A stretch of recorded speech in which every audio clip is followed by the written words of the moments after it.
What's the meaning of cancer?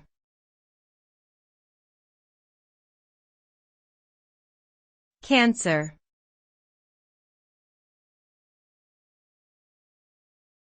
Cancer.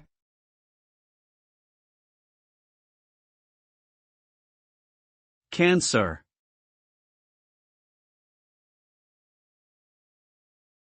Cancer.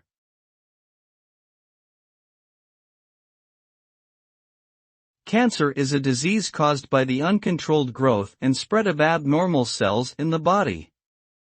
These cells form tumors that can invade nearby tissues and organs, as well as spread to other parts of the body through the bloodstream or lymphatic system.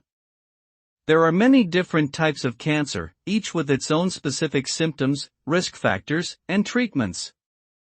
While some cancers can be cured with early detection and treatment, others are more difficult to treat and may require ongoing care.